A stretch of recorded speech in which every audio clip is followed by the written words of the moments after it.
Hello दोस्तों, Puneet study point के YouTube channel में आपका स्वागत है। दोस्तों आज हम देखेंगे मेंसुरेशन अर्थात क्षेत्रमिति का पार्ट 7। लेकिन इससे पहले आप मेरे चैनल पर पहली बार आए हो तो कृपया मेरे चैनल को सब्सक्राइब करें, बेल आइकन को दबा दें ताकि नोटिफिकेशन सबसे पहले आप तक पहुंचे। तो आइए मेंसुरेशन का पार्ट 7 का फर्स्ट क्वेश्चन को देखते हैं।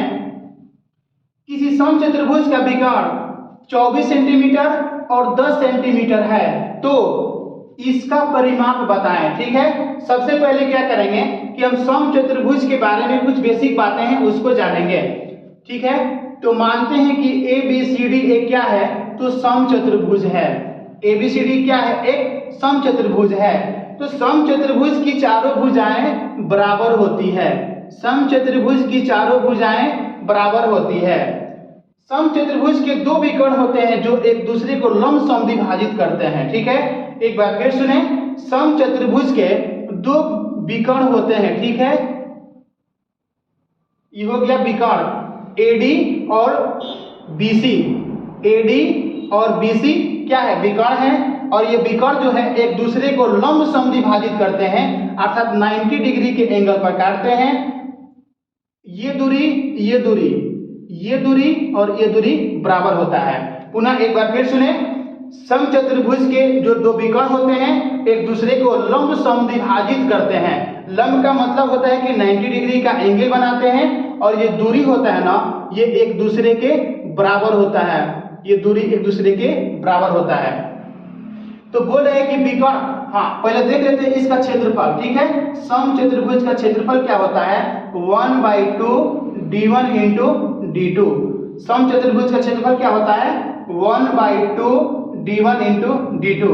d1 d2 क्या है, यही विकर्ण है। ठीक है, ये जो विकर्ण है ना यही d1 d2 को दर्शाता है। ठीक है, परिमाप, समचतुर्भुज की परिमाप की बात किया जाए तो 4a होता है। परिमाप का मतलब क्या होता है, परिमाप का मतलब होता है इन चारों भुजाओं को जोड़ दीजिए, यही परिमाप है। ठीक है, तो आइए अब इस क्वेश्चन को देखते हैं। बोल रहा है कि इसका एक विकर्ण 24 सेंटीमीटर और दूसरा विकर्ण 10 सेंटीमीटर। तो मान लेते हैं कि यही विकर्ण है 24। ठीक है, पुनः इसको मिटाकर लिख देते हैं।